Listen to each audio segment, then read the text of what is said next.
आता आपण इतिहासाची साधने या धड्याच्या पुढच्या विभागामध्ये प्रवेश करतोय. चला तर मग. ह्याच्यामध्ये आता आपण अजून माहिती घेणार आहोत इतिहासांची साधनांबद्दल. छायाचित्र. जेव्हा छायाचित्राचा शोध लावला गेला त्यावेळेस विविध घटना, व्यक्ती, वस्तू, वास्तू यांची छायाचित्र काढण्यात येऊ लागली. मग या छायाचित्रामधूनच काही घटना, काही व्यक्ती आणि जसं घडलेला आहे तो प्रसंग त्याचं बरोबर त्या छायेमध्ये आपण चित्रण करून ते आपण मिळवायला लागलो. मग छायाचित्रणामधूनच ती व्यक्ती कशी होती, तिचा पेहराव काय होता याविषयी आपल्याला माहिती मिळते. त्याच्यानंतर आले ध्वनी मुद्रिते म्हणजे रेकॉर्ड्स. ही इतिहासाची श्राव्य स्वरूपाची साधनं आहेत.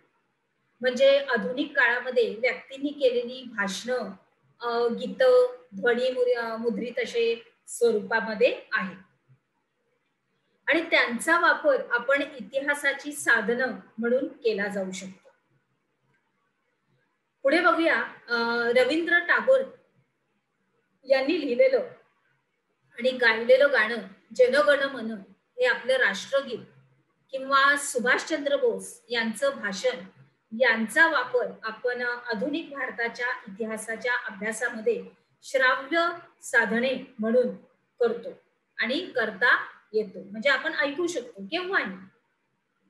त्याच्यानंतर आपण बघूया की चित्रपट. इसवी सन 1913 मध्ये दादासाहेब फाळकेंनी भारतीय चित्रपट सृष्टीची मुहूर्तमेढ रोवली, म्हणजे शुभारंभ झाला. तर भारतीय स्वातंत्र्य लढ्यातील काही मिठाचा सत्याग्रह, दांडी यात्रा, चले जाव आंदोलन यासारख्या काही ऐतिहासिक चित्रफिती उपलब्ध आहेत आणि या चित्रफितीमुळे आपल्याला घडलेली घटना ही जशीच्या तशीच पाहायला मिळते. आणि चित्रपट तर आधुनिक तंत्रज्ञानाचा आविष्कार असा मानला जातो आणि आपल्या 20व्या शतकामध्ये तर चित्रपट तंत्रज्ञानामध्ये खूप प्रगती झालेली आहे आणि खूप बदलाव आणि खूप आधुनिकता अशी आलेली आहे. पुढे प्राचीन आणि मध्ययुगीन काळाच्या तुलनेमध्ये आधुनिक भारताच्या इतिहासाचा अभ्यास करण्यासाठी काही विपुल प्रमाणात आणि काही विविध प्रकारची साधनं अशी उपलब्ध आहेत. मग या कालखंडातील काही भौतिक साधनं बऱ्याच प्रमाणात सुस्थितीत आहेत.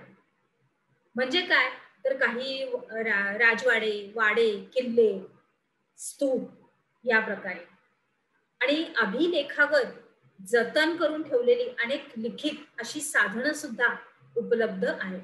आणि लिखित साधनांचा वापर करताना मात्र ते कोणत्या विचारांनी प्रेरित, म्हणजे कोणता विचार होता त्या मागे, हे एखाद्या घटनेकडे पाहण्याचा आपल्या साधनकर्त्याचा दृष्टिकोन काय आहे हे तपासून घ्यावे लागतं. म्हणजे उदाहरणार्थ की काही वर्तमानपत्र आपण जर का घेतली, उदाहरणार्थ स्वातंत्र्यपूर्व काळामध्ये काही केसरी, मराठा या वर्तमानपत्रामध्ये संपूर्णपणे इंग्रजांच्या विरुद्ध असं लिहिलं जायचं, म्हणजे की इंग्रजांना या देशामधून कसं खदेडून बाहेर घालवायचं हे आपण उदाहरण बघितलं. तर मग अशा साधनांचं जतन करणं हे आवश्यक आहे आणि ऐतिहासिक साधनांचं जतन केल्यामुळं इतिहासाचा हा समृद्ध असा वारसा आपल्याला आपल्या भावी पिढीकडे सोपवता येईल. बरोबर. चला पुढे जाऊया.